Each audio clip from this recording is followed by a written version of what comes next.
నమస్కారం. ఐటీవీ వార్తలకు స్వాగతం. ముందుగా వార్తల్లోని ముఖ్యాంశాలు. మంత్రి సీతక్క బీఆర్ఎస్ పార్టీపై తీవ్ర స్థాయిలో విమర్శలు చేశారు. అబద్దాల పునాదులపై బీఆర్ఎస్ నిలబడుతోందని ఆరోపించారు. అంగన్వాడీ టీచర్లకు మొబైల్స్ ఇవ్వడంపై అవినీతి ఆరోపణలు చేయడం సరికాదన్నారు. 11,650 రూపాయలకు కొనుగోలు చేస్తే 14,000 రూపాయలకు కొన్నామని బీఆర్ఎస్ దుష్ప్రచారం చేస్తోందని మండిపడ్డారు.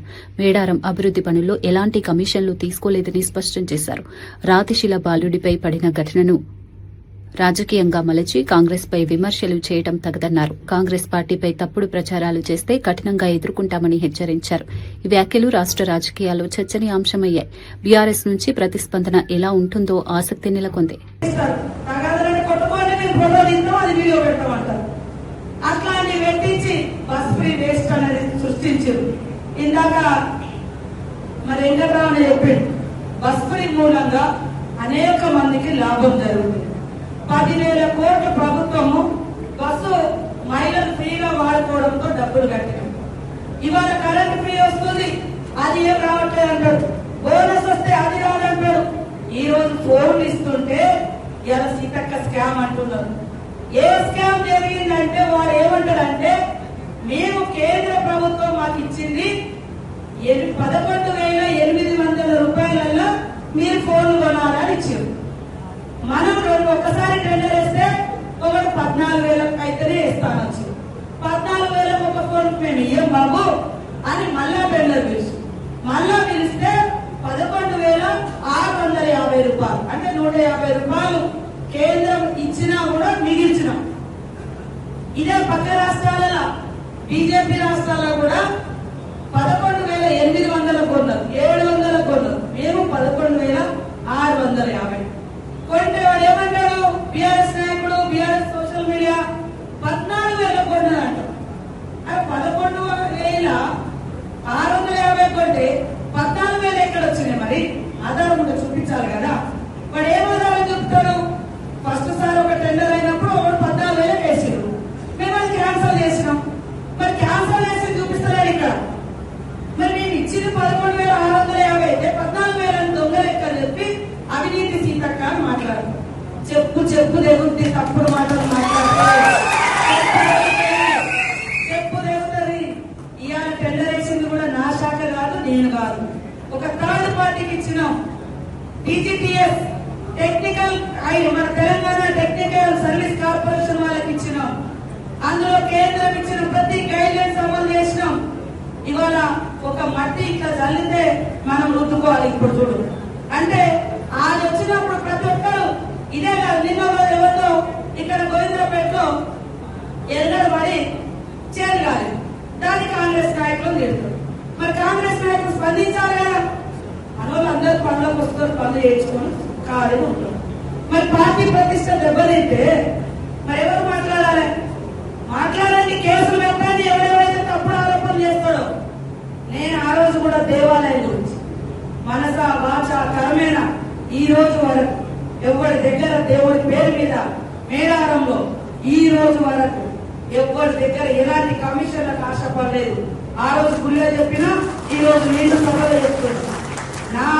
నా ఆత్మగౌరవం, మన ములుగు దేవుడు, మన ఆదివాసీ ఆరాధ్య దైవం, ప్రపంచానికి ఆదర్శం. ప్రపంచంలో ఇలాంటి గుడులు ఆదివాసీల ఆచారాలు సాంప్రదాయాలు కాపాడుతూ కట్టిన గుడి లేదు. అది అద్భుతంగా ఉండాలనే తపనతో కట్టినాం. మహాత్మా జ్యోతిరావు పులే జయంతి సందర్భంగా కడప జిల్లాలో ఘనంగా నివాళులర్పించారు. ఉమ్మడి కడప జిల్లా DCC bank chairman Manchuru Suryanarayana Reddy ఆధ్వర్యంలో బద్వేలు పట్టణంలో కార్యక్రమం నిర్వహించారు. సిద్దవటం రోడ్డులోని పూలే విగ్రహానికి రాజకీయ నాయకులు, విద్యావేత్తలు, సామాజిక కార్యకర్తలు వేరువేరుగా పూలమాలలు వేసి నివాళులర్పించారు. ఈ సందర్భంగా మహాత్మా పూలే అణగారిన వర్గాల అభ్యున్నతి కోసం జీవితాన్ని అంకితం చేసిన మహానుభావుడని పేర్కొన్నారు. కుల వివక్షను నిర్మూలించి సమాన సమాజం కోసం చేసిన సేవలు అపారమన్నారు. సావిత్రిబాయి పూలేతో కలిసి బాలికల విద్యకు బాటలు వేసిన దార్శనికుడిగా ఆయనను కొనియాడారు. సమాజంలో సమానత్వం నెలకొల్పేందుకు పూలే ఆశయాలను ఆచరణలో పెట్టాలని పిలుపునిచ్చారు.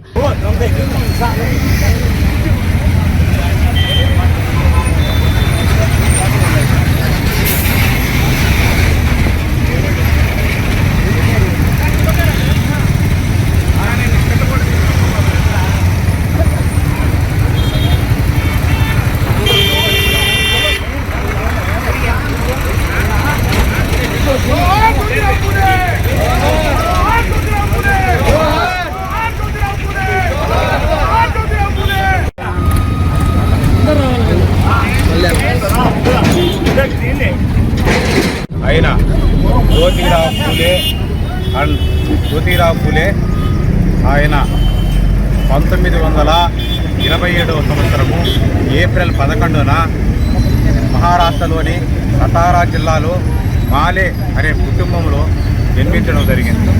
ఆయన మహిళల ఉన్నతి కోసం ఎంతో కృషి చేసిన వ్యక్తి జ్యోతిరావు ఫులే గారు. అలాగే అంటరానితనము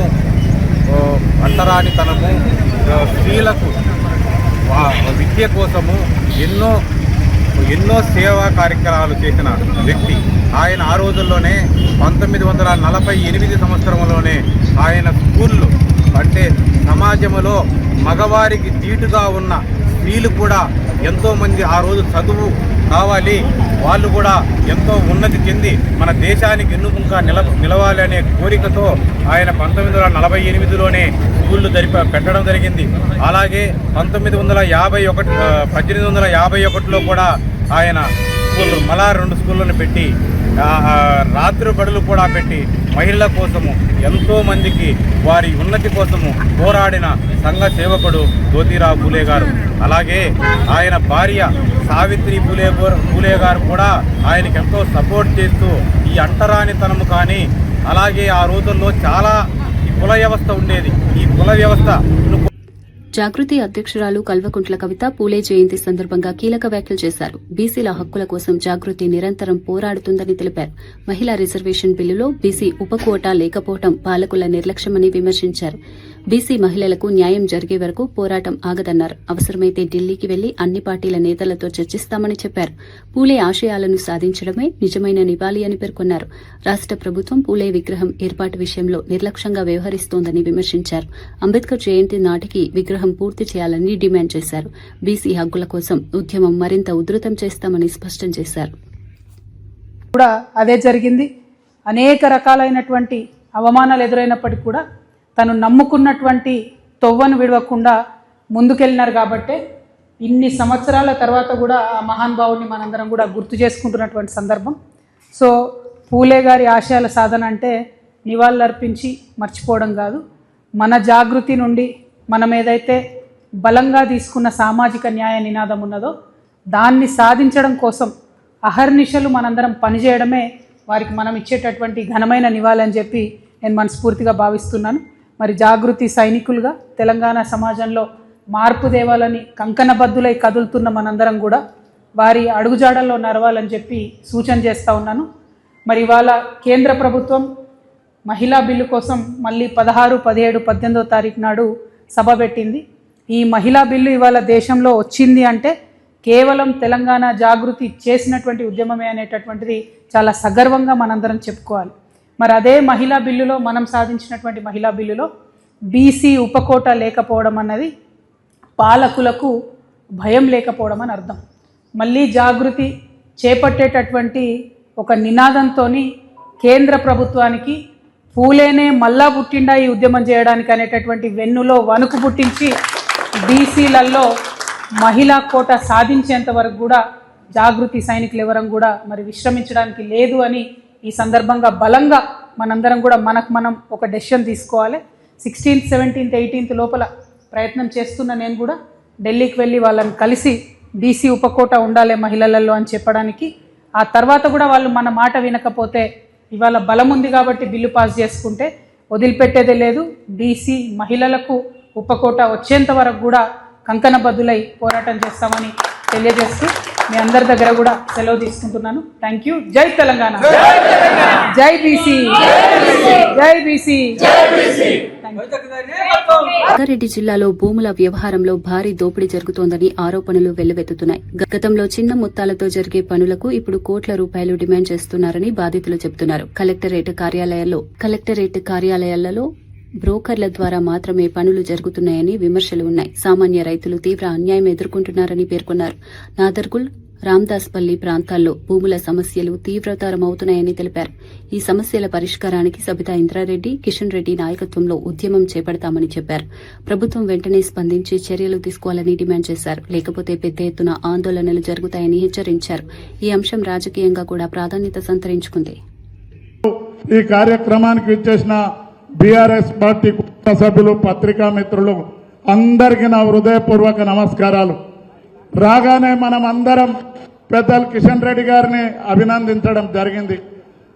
కిషన్ అన్న, నేను ఆ భగవంతుని కోరుతా ఉన్నా, మీ డిఎన్ఏలనే ఉంది, మీ అమ్మ 97 ఏళ్ళలో బతికింది. మీరు కూడా ఇంకా 26 బాకీ లేకుండా నిండా 100 ఏళ్ళు బతకాలని, ఎప్పటికీ ప్రజలకు సేవ చేయాలని కోరుకుంటూ, అన్న అన్ని విషయాలు రమణారెడ్డి గారు చెప్పారు. ఇవాళ బీఆర్ఎస్ పార్టీ ప్రభుత్వం పోయి కాంగ్రెస్ ప్రభుత్వం వచ్చి దాదాపు 28 నెలలు ఏమవుతుంది. మొన్న ముఖ్యమంత్రి గారిని యూట్యూబ్లలో ప్రెస్లో చూస్తూ ఉన్నాం. ఏమయ్యా, ఎవడన్నా పెళ్లి చేసుకుంటే 9 నెలలు, కానీ నీ 9 నెలలు చల్లకుండా నువ్వు సత్తజాల నోడవు. 28 నెలలు అయింది, నీ మాటకైనా లెక్కనే. మరి 9 నెలలకే పిల్లనో పిల్లగానో పుట్టిస్తారు అని అన్నావు. 28 నెలలు అయినా మరి తాలు లేదు, గట్టి లేదు, ఏది లేకుండా కొట్టు మిట్టాడుతా ఉంది నీ పరిపాలన. ఇవాళ ఒక్కటి కాదు, పొల్లు మాటలు. ఎన్నికల ముందేమన్నాడు, డిసెంబర్లో తీసుకుంటే జనవరిలో తీసుకుంటే డబల్ అన్నాడు. అది లేదు, ఒకటి పెట్టుకుర్రన్న.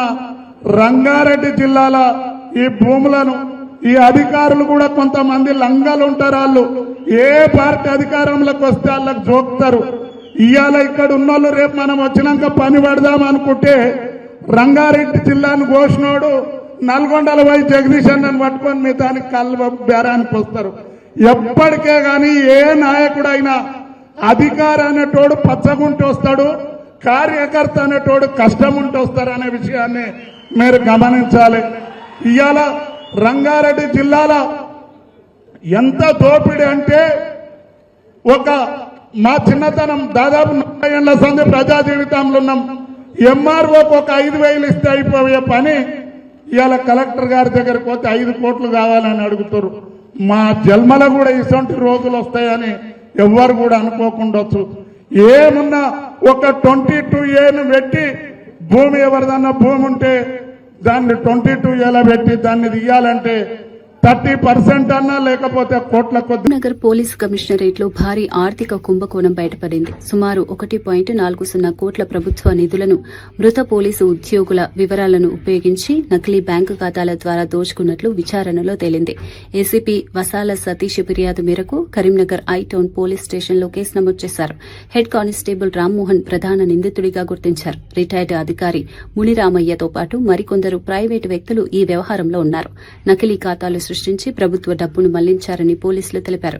కమిషనర్ గౌజ్ ఆలం కఠిన చర్యలు తీసుకుంటామని హెచ్చరించారు. విధుల్లో నిర్లక్ష్యం, అవినీతి సహించబోమన్నారు. ఈ ఘటన పోలీసు విభాగంలో కలకలం రేపింది.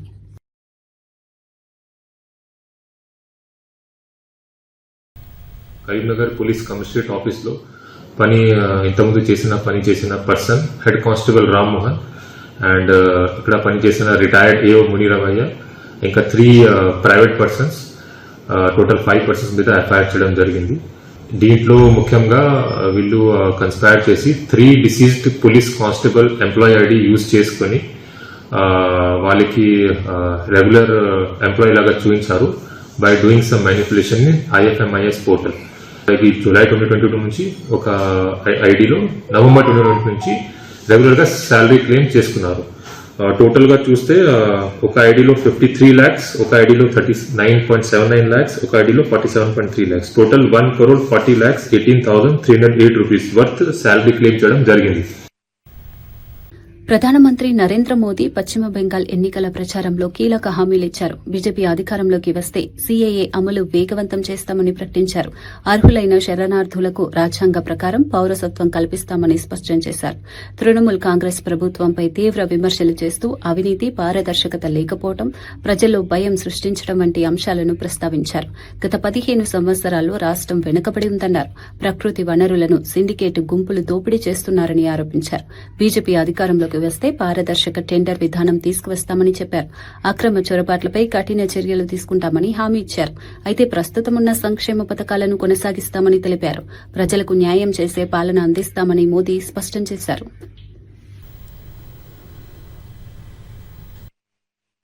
बीजेपी भ्रष्टाचार और कानून व्यवस्था को लेकर व्हाइट पेपर जारी करेगी ताकि टीएमसी के हर गुंडे, हर सिंडिकेट, हर भ्रष्ट विधायक मंत्री इन सभी का कानूनी रूप से पूरा हिसाब किया जा सके। जो भारत में घुसपैठ करके आया है उसको भारत से खदेड़ा जाएगा। मैं हर घुसपैठिए से कहूंगा वो अपना बोरिया बिस्तर बांध ले। और इतना ही नहीं, जिन्होंने घुसपैठ कराई, नकली कागज बनाए, यहां सरकारी योजनाओं से उनको जोड़ा, उन सबका भी हिसाब होगा। హైడ్రా మరోసారి వీకెండ్ కూల్చివేతలకు సిద్దమైంది. సంగారెడ్డి జిల్లాలో భారీ పోలీసు బందోబస్తు మధ్య హైడ్రా బృందాలు మోహరించాయి. క్రిస్టల్ డెవలపర్స్ భవనాల్లో నివసిస్తున్న వారికి వెంటనే ఖాళీ చేయాలనే ఆదేశాలు జారీ చేశారు. 45 ప్లాట్లలో అద్దెకుంటున్న అనేక కుటుంబాలు ఒక్కసారిగా ఇళ్లను ఖాళీ చేయమంటే ఎక్కడికి వెళ్లాలో తెలియక ఆవేదన వ్యక్తం చేస్తున్నారు. చిన్నపిల్లలు, వృద్దులు తీవ్ర ఇబ్బందులు ఎదుర్కొంటున్నారు. అధికారులు మాత్రం అక్రమ నిర్మాణాలపై కఠిన చర్యలు తప్పవని స్పష్టం చేస్తున్నారు. ఈ పరిణామాలతో ప్రాంతంలో ఉద్రిక్త పరిస్థితులు నెలకొన్నాయి. ప్రజలు ప్రభుత్వం నుంచి సహాయం కోరుతున్నారు.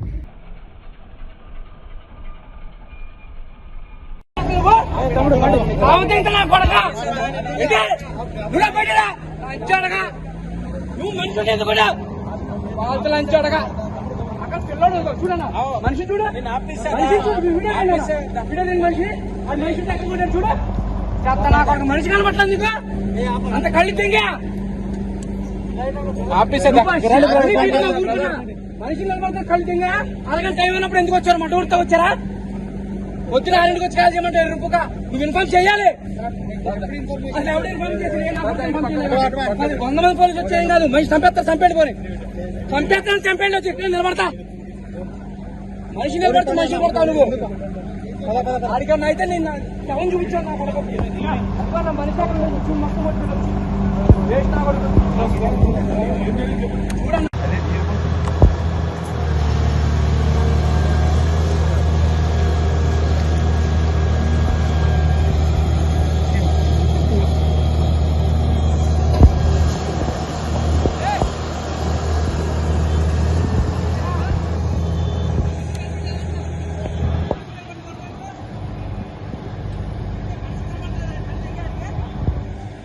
జగిత్యాల జిల్లా కేంద్రంలో బీఆర్ఎస్ భారీ బహిరంగ సభకు ఏర్పాట్లు వేగంగా జరుగుతున్నాయి. ఈ నెల 20న సాయంత్రం 5 గంటలకు కేసీఆర్ ఈ సభలో పాల్గొననున్నారు. ఈ సభలోనే మాజీ మంత్రి జీవన్ రెడ్డి బీఆర్ఎస్ లో చేరనున్నారు.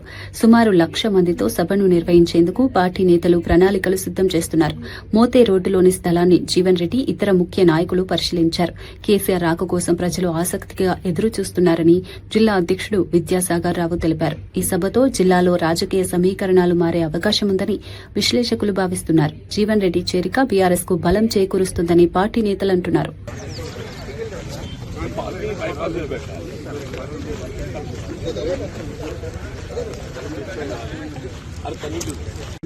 ప్రెస్ మిత్రులందరికీ నమస్కారాలు తెలియజేస్తూ, గౌరవనీయులు పెద్దలు మాజీ మంత్రివర్యులు సీనియర్ నాయకులు జీవన్ రెడ్డి గారు, అదేవిధంగా మాజీ మంత్రి గారు కొప్పుల ఈశ్వర్ గారు, ప్రెసిడెంట్ ఎమ్మెల్సీ గారు రమణ గారు, అదేవిధంగా రేపు కలవబోయే అధ్యక్షులు కూడా అందరం కూడా రేపు కలుస్తున్నాం కనుక అందరూ కాంగ్రెస్ పార్టీ నుంచి వచ్చిన అధ్యక్షులకు, నాయకులందరికీ కూడా, అదేవిధంగా మా కొరట్ల ఎమ్మెల్యే ఉన్నాడు కానీ అక్కడ దూరం ఉన్నట్టు కొరట్ల ఎమ్మెల్యే గారు అందరం కలిసి కూడా ఇవాళ 20వ తారీఖు నాడు పెద్ద ఎత్తున ఇక్కడ బహిరంగ సభ పెట్టడం కోసం జీవన్ రెడ్డి గారి కలయికతోని ఒక బహిరంగ సభ ఏర్పాటు చేసుకోవాలన్న ఉద్దేశంతో మేమందరం ఇక్కడ ఈ స్థలాన్ని పరిశీలించడానికి వచ్చినాం.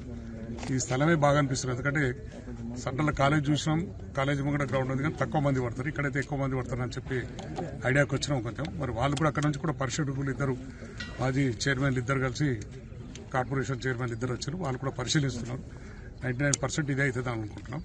ఈ సభను విజయవంతం చేయడం కోసం ఇక్కడ చాలా రోజుల నుంచి కేసీఆర్ గారు మాట్లాడలేదనేది ప్రజలలో ఉన్నది అన్నట్టు. వచ్చి ఒకసారి మాట్లాడతారన్న ఉద్దేశం మీద అన్ని గ్రామాల నుంచి కూడా తరలివేసేందుకు ప్రజలు సిద్ధంగా ఉన్నారు కనుక 1,00,000 మొబిలైజేషన్ చేసి 1,00,000 మందితో మీటింగ్ పెట్టాలని చెప్పి 1,00,000 పైన కానీ తక్కువ కాకుండా నేను ప్లాన్ చేసి మాజీ మంత్రి జీవన్ రెడ్డి పార్టీ మార్పుపై టీపీసీసీ చీఫ్ మహేష్ కుమార్ గౌడ్ కీలక వ్యాఖ్యలు చేశారు. కాంగ్రెస్ పార్టీలో జీవన్ రెడ్డికి అన్ని విధాలుగా గౌరవం ఇచ్చామని తెలిపారు.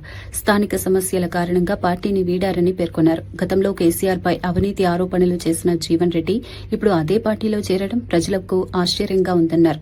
బీఆర్ఎస్ లోకి వెళ్లడం ఆయన తప్పు నిర్ణయమని అభిప్రాయపడ్డారు. బీఆర్ఎస్ అవినీతిని లెక్కలతో సహా జీవన్ రెడ్డి బయటపెట్టారని గుర్తు చేశారు. ఈ నేపథ్యంలో ఆయన నిర్ణయాన్ని ప్రజలు అంగీకరించలేకపోతున్నారని చెప్పారు. అయినప్పటికీ జీవన్ రెడ్డి పట్ల గౌరవం ఉందన్నారు. ఈ వ్యాఖ్యలు రాజకీయంగా చర్చకు దారితీశారు. పార్టీనైతే ఇన్నేళ్లుగా కర్పూరపడుతూ వచ్చినాడో, ఏ నాయకుడు కాళేశ్వరం ప్రాజెక్టు కడితే విమర్శించి దాంట్లో విపరీతమైన అవినీతి జరిగిందని చెప్పినాడో ఆ నాయకుడు చెంతన చేరి ఆ నాయకుడు రావాలని ప్రజలు కోరుకుంటున్నారంటే ప్రజలు నవ్వుకుంటా వస్తారు. ఇప్పటికీ మాకు జీవన్ రెడ్డి గారి పట్ల గౌరవం ఉంది. పెద్ద ఆయన సుదీర్ఘం కాంగ్రెస్ పార్టీలో ఉన్నారు. కానీ వారు పోయిన పార్టీ ఆయన తప్పు చేశారనే మాట మాత్రం చెప్పక తప్పదు. ఆయన లెక్కలతో సహా తీసి బీఆర్ఎస్ 10 ఏళ్ల హయాంలో ఈ రకంగా అవినీతి జరిగిందని నాకన్నా ఎక్కువగా పెద్దగా లెక్కలతో సహా చూపినటువంటి వ్యక్తి జీవన్ రెడ్డి గారు. అలాంటి పార్టీకి మళ్ళీ జీవన్ రెడ్డి గారు పోవడం అనేది జగిత్యాల ప్రజలు జీర్ణించుకోలేకపోతా ఉన్నారు. మాకు కూడా అర్థమవుతుంది. Thank you. ఇస్లామాబాద్ లో అమెరికా ఇరాన్ మధ్య జరుగుతున్న శాంతి చర్చల నేపథ్యంలో నగరాన్ని లాక్డౌన్ చేశారు.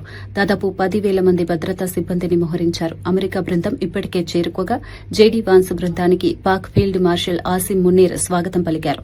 మధ్యాహ్నం తర్వాత చర్చలు ప్రారంభమవుతున్నాయి. ప్రారంభ దశలో పరోక్ష పద్దతిలో చర్చలు జరుగుతాయి.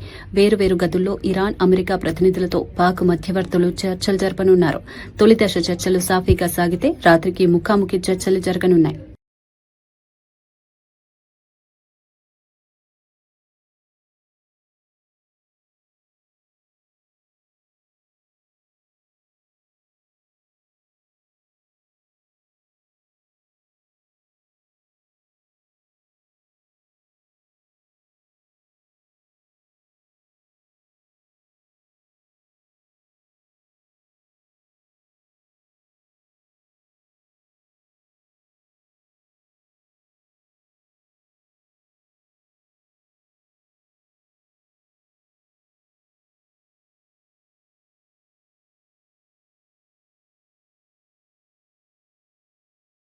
టీపీసీసీ ప్రధాన కార్యదర్శి చెనగాని దయాకర్ గాంధీ భవన్ లో మీడియా సమావేశం నిర్వహించారు. రాష్ట రాజకీయ పరిస్థితులపై ఆయన కీలక వ్యాఖ్యలు చేశారు. కాంగ్రెస్ పార్టీ బలోపేతం కోసం చేపడుతున్న కార్యక్రమాలపై వివరించారు. ప్రజా సమస్యలపై ప్రభుత్వం స్పందించడం లేదని విమర్శించారు. రైతులు, నిరుద్యోగులు ఎదుర్కొంటున్న ఇబ్బందులను ప్రస్తావించారు. కాంగ్రెస్ పార్టీ ప్రజల కోసం నిరంతరం పోరాడుతుందని తెలిపారు. రానున్న ఎన్నికల్లో కాంగ్రెస్ విజయం ఖాయమని విశ్వాసం వ్యక్తం చేశారు. పార్టీ నాయకులు సమన్వయంతో పనిచేయాలని పిలుపునిచ్చారు. రాష్టంలో మార్పు తప్పదని పేర్కొన్నారు. ఈ సమావేశం రాజకీయంగా ప్రాధాన్యత సంతరించుకుంది. ఇతర పార్టీల నుంచి ప్రతిస్పందన ఎలా ఉంటుందో అన్న ఆసక్తి నెలకొంది. ఇవాళ ఇంకా మీరు గమనిస్తూ ఉంటే ఇంకొక 2 ఏళ్లలో హరీష్ రావు గారు, కేటీఆర్ గారు ఇక తెలంగాణ భవన్లోనే కొట్టుకునే పరిస్థితి కనపడుతుంది. ఆధిపత్యం కోసం పార్టీలో మీరందరూ గమనించండి, చూస్తుంటే కనపడతా ఉంది. ప్రతిరోజు బోగస్ మాటలు, పచ్చి అబద్ధాలు ఎందుకు మాట్లాడుతున్న పబ్లిసిటీ కోసం అంటే ఉన్నది మొన్నట్టు సెన్సేషనల్ మాట్లాడితే మంత్రుల మీద, ముఖ్యమంత్రి మీద మాట్లాడితే పత్రికలలో, మీడియాలలో పెద్దగా రాస్తారు. పార్టీలో కూడా నాకు పేరు వస్తుందని కుతూహలంతో ఇవాళ ఒకరి బుద్ధితో మాట్లాడుతున్న మాటలుగా మేము మాట్లాడుతూ ఉన్నాం. హరీష్ రావు ఇవాళ గూడెం మైపాల్ రెడ్డి లాంటి వాడు హరీష్ రావుకు నిజాయితీ పరుడుగా మాట్లాడుతూ ఉన్నాడు. ఎంత సిగ్గు అంటే చాలా సిగ్గుచేటు. ప్రజాపాలన మరొక 2029లో రేవంత్ రెడ్డి గారి నాయకత్వంలో, మహేష్ గౌడ్ గారి సారథ్యంలో, పీసీసీ చీఫ్ మహేష్ గౌడ్ గారి సారథ్యంలో 100కు 100 సీట్లు గెలిచి మళ్ళా తిరిగి అధికారంలో రాబోతా ఉంది. దీంట్లో సంకేతం ఏం లేదు, సందేహం ఏం లేదు. బరాబర్ మళ్ళీ వచ్చే ఎన్నికల్లో కాంగ్రెస్ పార్టీ అధికారంలోకి రావడం అనేది పక్కా. ఇవాళ బీఆర్ఎస్ పార్టీ ఎన్ని పగటి కళలు కన్నా కూడా అది భ్రమలాగానే మిగిలిపోతుందనే విషయం నుంచి జీవన్ రెడ్డి బయటకు వెళ్లడంపై నగేష్ స్పందించారు. జీవన్ రెడ్డికి ఇవ్వాల్సిన గౌరవం, అవకాశాలు కాంగ్రెస్ పార్టీ ఇచ్చిందని తెలిపారు. ఆయన నిర్ణయాన్ని గౌరవిస్తున్నామని చెప్పారు. అయితే బీఆర్ఎస్ ప్రభావంతో కాంగ్రెస్ పై విమర్శలు చేయడం సరైంది కాదన్నారు. కాంగ్రెస్ పార్టీని కన్న తల్లితో పోల్చుతూ దానిపై విమర్శలు చేయడం బాధాకరమన్నారు. జీవన్ రెడ్డి వెళ్లిపోవడం వల్ల కాంగ్రెస్ కు ఎలాంటి నష్టం లేదని స్పష్టం చేశారు. పార్టీ మరింత బలోపేతమవుతుందని విశ్వాసం వ్యక్తం చేశారు. కార్యకర్తలు మరింత శక్తివంతంగా పనిచేస్తారని తెలిపారు. ఈ వ్యాఖ్యలు రాజకీయంగా చర్చకు దారితీశాయి. ఇతర పార్టీ స్పందనపై ఆసక్తి నెలకొంది. ముఖ్యమంత్రి వర్యులు కేసీఆర్ గారు కూడా జీవన్ రెడ్డి గారు కలవడం జరిగింది. దీని వెనుక చాలా పెద్ద ఆంతర్యం దాగుందని చెప్పి మేము భావిస్తా ఉన్నాం. ఎందుకంటే జీవన్ రెడ్డి గారికి గతంలో ఏ పార్టీలో లేనంత స్వేచ్ఛ కాంగ్రెస్ పార్టీ ఇచ్చింది. 14 సార్లు భారతదేశంలోనే బీఫామ్ పొందిన నేత ఎవరన్నా ఉన్నారు అంటే జగిత్యాలకు సంబంధించిన పెద్దలు జీవన్ రెడ్డి గారే. కాంగ్రెస్ పార్టీకి గతంలో దశా దిశ చూపిన వ్యక్తిగా వారు ఉండే. మరి ఈ రోజు కేసీఆర్, హరీష్ రావు, కేటీఆర్ గారి మత్తులో పడి వారు కాంగ్రెస్ ని విచ్చలవిడిగా మాట్లాడుతా ఉన్నారు. జీవన్ రెడ్డి గారు పార్టీలో ఉండాలా పోవాలా అన్నది పెద్దలుగా మీరు నిర్ణయించుకొని పోవాల్సిన అవసరం ఉండే. కానీ పోయే ముందు కాంగ్రెస్. ఖమ్మం నగరంలో మహాత్మా జ్యోతిరావు పూలే జయంతి వేడుకలు ఘనంగా నిర్వహించారు. మంత్రి పొంగులేటి శ్రీనివాసరెడ్డి పూలేకు నివాళులర్పించారు. సమాజ నిర్మాణంలో పూలే పాత్ర అపారమని తెలిపారు. కుల మత వివక్షలను తొలగించేందుకు ఆయన చేసిన కృషి చిరస్మరణీయమన్నారు. మహిళల విద్య కోసం ఆయన చేసిన ప్రయత్నాలను కొనియాడారు. రాష్ట ప్రభుత్వం బడుగు బలహీన వర్గాల అభ్యున్నతికి కట్టుబడి ఉందన్నారు. బీసీ వర్గాలకు 42% రిజర్వేషన్ల కోసం ప్రభుత్వం కృషి చేస్తోందని తెలిపారు. ఈ కార్యక్రమంలో జిల్లా అధికారులు, ప్రజాప్రతినిధులు పాల్గొన్నారు. పూలే ఆశయాలను అందరూ అనుసరించాలని పిలుపునిచ్చారు. సమాజంలో సమానత్వం కోసం కలిసి పనిచేయాలని సూచించినటువంటి ఆ సందేశాన్ని మనం గుర్తుపెట్టుకోవడం, దాన్ని అనుసరించే విధంగా మనం ఎప్పుడు కూడా పాటించాలని చెప్పి ఇవాళ మనం గుర్తు చేసుకోవాలా. రాష్ట్ర ప్రభుత్వం కూడా మనము విద్య అందరికీ అందాలన్న ఉద్దేశంతో ఎన్నో సంక్షేమ పథకాలు మనము చేపడతా ఉన్నాం. ముఖ్యంగా గురుకులాల్లో మన విద్యార్థులు బలహీన వర్గాల నుంచి వచ్చినటువంటి విద్యార్థులందరికీ కూడా నాణ్యమైన విద్య అందించే విధంగా మనం రాష్ట్ర ప్రభుత్వం చేపట్టింది. యంగ్ ఇండియా ఇంటిగ్రేటెడ్ స్కూళ్లు మనం చేపడతా ఉన్నాం. ఇట్లా ఎన్నో సంక్షేమ పథకాలు విద్య మనము పేద వర్గాలకి అందించే విధంగా మనం చేపడుతూ ముందుకు సాగుతా ఉన్నాం. నేడు ఈ మహనీయుడి పుట్టినరోజు సందర్భంగా మరొకసారి ఈ యొక్క మన లక్ష్యానికి మనం పునరంకితమై మరి ఒకసారి పనిచేస్తూ ఎక్కడ వివక్ష లేని, వివక్ష రహిత సమాజాన్ని నిర్మించే దిశగా మనందరం పాటుపడాల్సిందిగా నేడు మనందరం కూడా మరి ఒకసారి ఈ రోజు గుర్తు చేసుకుంటూ ఆ మహనీయుడిని గుర్తు చేసుకుంటూ వారు చూపించినటువంటి దారిలో మనందరం నడుద్దామని చెప్పి తెలియజేస్తూ ఈ అవకాశం ఇచ్చినందుకు మీ అందరికీ కూడా పేరు పేరున నమస్కారం. ఈరోజు జ్యోతిరావు పూలే గారి 199వ జయంతి సందర్భంగా ఒక అద్భుతమైన సమావేశాన్ని ఏర్పాటు చేశారు. ఈ కార్యక్రమంలో పాల్పంచుకుంటున్న గౌరవ జిల్లా కలెక్టర్ గారు, అడిషనల్ కలెక్టర్ గారు, గౌరవ కార్పొరేటర్లు, అనేక సంఘాల నుంచి నాయకులు, ప్రతినిధులు ఇక్కడికి రావడం జరిగింది. వారందరూ మీడియా మిత్రులు, అధికారులు అందరికీ మనస్ఫూర్తిగా శిరస్సు వంచి హృదయపూర్వక నమస్కారాలు తెలియజేస్తున్నాను. ఇందాక గౌరవ జిల్లా కలెక్టర్ గారు చెప్పినట్లు సమాజం నిర్మించే దాంట్లో జ్యోతిరావు పూలే గారి పాత్ర చాలా ఉంది. ఆనాడు కులాలని, మతాలని ఈ దేశం వర్టికల్గా ఎటో పోతున్న సందర్భంలో ఈ కులాలు, మతాలని చాలా సున్నితంగా పరిగణించాల్సిన పరిస్థితి. దాన్ని ప్రాపర్గా హ్యాండిల్ చేయకపోతే ఈ సమాజం అట్టుడికి పోతుందని ఆనాడే గ్రహించి డాక్టర్ జ్యోతిరావు పూలే గారు చదువు చాలా ముఖ్యం, అందుట్లో మహిళలకు ముఖ్యమని మొదట తన భార్యనే చదువు నేర్చుకుని తన భార్యని మళ్ళీ టీచర్గా ఏర్పాటు చేసి ఒక ఆదర్శంగా. వార్తలు ముగించే ముందు ముఖ్యాంశాలు మరోసారి.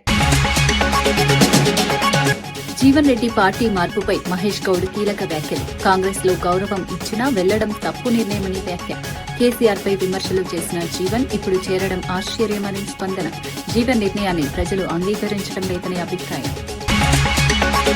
బద్వేల్లో పూలే జయంతి సందర్భంగా ఘన నివాళులు. సూర్యనారాయణ రెడ్డి ఆధ్వర్యంలో నిర్వహించిన కార్యక్రమం. పూలే సేవలను స్మరించిన నేతలు, విద్యావేత్తల నివాళులు. సమాన సమాజం కోసం పూలే ఆశయాలు ఆచరణలో పెట్టాలన్న పిలుపు. సీఏఏ అమలు వేగవంతం చేస్తామని మోదీ బెంగాల్కు హామీ. అర్హులకు పౌరసత్వం కల్పిస్తామని ప్రధాని స్పష్టం. టీఎంసీపై అవినీతి ఆరోపణలతో మోదీ ఘాటు విమర్శలు. బీజేపీ వస్తే పారదర్శక పాలన అందిస్తామని హామీ. మంత్రి సీతక్క బీఆర్ఎస్ పార్టీపై తీవ్ర స్థాయిలో విమర్శలు చేశారు. అబద్దాల పునాదులపై బీఆర్ఎస్ నిలబడుతోందని ఆరోపించారు. అంగన్వాడీ టీచర్లకు మొబైల్స్ ఇవ్వడంపై అవినీతి ఆరోపణలు చేయడం సరికాదన్నారు.